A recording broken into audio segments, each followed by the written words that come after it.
In this lesson, we are going to be talking about the derivative as a function. So let's talk about what that means. So far, we have found the slope at a point. And remember, anytime that you bring up the word derivative, you're really talking about a slope. And so far, we've done finding the slope at a particular point. So remember that f prime at a is finding the slope at a, which turns into the limit. And it was the limit of the secant line. And so this is kind of our last formula that we did. But this time, rather than finding a slope at a particular point, we're going to find an equation that's going to represent the slope. So like if you have some sort of an upside down kind of parabola and you wanted to find the slope at a couple different spots, rather than doing this over and over and over again, it'd be nice if we just could represent all these different slopes with just one equation, which is what we're about to do. So when you're talking about the derivative as a function, you're really finding a slope equation rather than one particular slope. So we could find this slope equation and then take whatever value we wanted to find here and just plug it into the equation, and that would give us our slope. So the math on that is basically taking this same exact idea and just generalizing it. So rather than having a value, we just kind of have an unknown. So it's still us doing the limit as h approaches 0 and f of x plus h minus f of x divided by h. So we won't know that, and we won't know that. So that's what generalizes it. So let's go through a problem on this.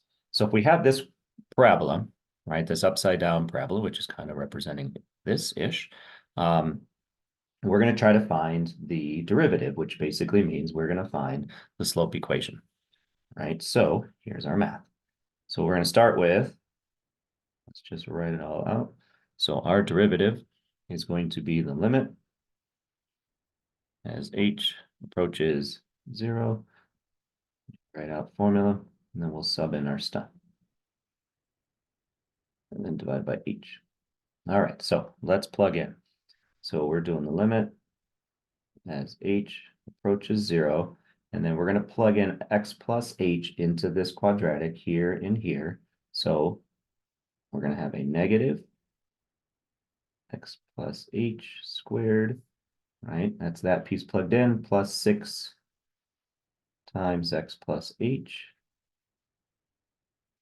All right, and then that is this term, and then minus the original function. So minus original function, negative x squared plus 6x. All right, and then all of that over h. All right, so here's where the algebra kicks in. So let's start kind of going through all these pieces here. Limit h approaches 0. We haven't plugged anything in yet, so we can't drop that. We're going to multiply this out. We're going to square this, and then eventually we're going to distribute a negative into it. So we're going to have a negative, and then if we multiply that out, it's going to be x squared plus 2xh plus h squared, and then plus 6x plus 6h, and then we'll distribute the negative in here. So that's going to give us a positive x squared and negative 6x, positive x squared, negative 6x, right? And that's all over h. All right, one last, and then we can start combining and canceling and see what we got left. All right, we'll change all their signs. So we're looking at a negative x squared minus 2xh minus h squared plus 6x plus 6h plus x squared minus 6x, all divided by h. All right, so here's where a bunch of things will cancel, and there's something to look for after we do some combining like terms. We got the negative x squared and a positive x squared should go away. We have a positive 6x and a negative 6x. And I was looking for pieces that didn't have h's on them. If you notice, everything that's left has an h on it. That has to happen, right? And there's a reason on the next step. So anything that doesn't have an h, so that didn't have an h, so it should have another term that's going to cancel. This didn't have an h, should have another term that's going to cancel. That's kind of what you're looking for. If that doesn't happen, and you have another term that doesn't have an h on it, something went wrong on your math that you're going to want to go back. All right, so we have left negative 2xh minus h squared plus 6h h all over h. All right. So here's what we got. If we were to plug in 0 into these h's, you get a 0 on the top and a 0 on the bottom. So that is a problem. That is a hole. Limit exists, but we aren't able to find it this way. But it also means that there's something that's in common on the top and the bottom that can cancel. And that's that h. So let me show the math on that. Is we're doing the limit as h approaches 0. We're going to factor an h out. Right, so we have an h, and we're gonna have a negative 2x minus h plus 6. When we factor the h out, right, we took an h away, took an h away, took an h away. We had a negative 2x minus an h plus 6. And then here's where the 0 over the 0 is going to go away. So we are at our last step before we can plug in the 0. So now we're doing the limit negative 2x minus h plus 6, plug in 0. We have a negative 2x minus 0 plus 6, which simplifies to negative 2x plus 6. All right, so let's finalize this thing. So our slope equation is negative 2x plus 6. So that means that whatever value we're plugging in, right, if we were to graph it, we have some sort of a parabola-ish looking like this maybe, and we plug in a value, let's say a 1, we'd have a negative 2 plus 6, so that slope at 1 would be a slope of 4. If you plugged in 10, you'd have a negative 20 plus 6, so a negative 14.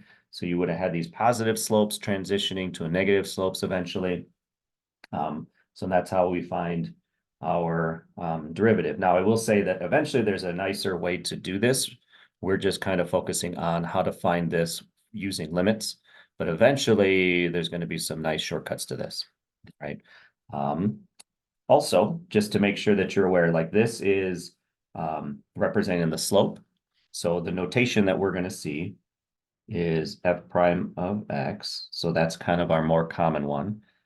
You may see it as, so that's kind of be probably our most common, df dx, d over dx of f of x. So this is taking the derivative with respect to x of this function, or same version of that, probably see it more like this.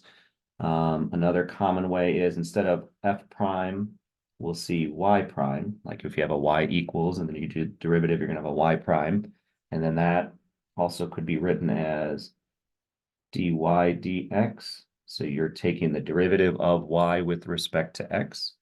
Once you get into some word problems, you'll see stuff like v prime, which would be the derivative of the volume with respect to time, typically, on a word problem. That could be a whole lot of different things. You could do the derivative of r with respect to time. So that would be representing the change in the volume with respect to the change in time, the change in the rate with respect to time. Or you could have the change in the height of something with respect to time. You could have surface area. You could have all these different kinds of versions of it. There'll be a time where you're going to do like throw in an x, y, and a z, just because you needed a third variable with respect to time.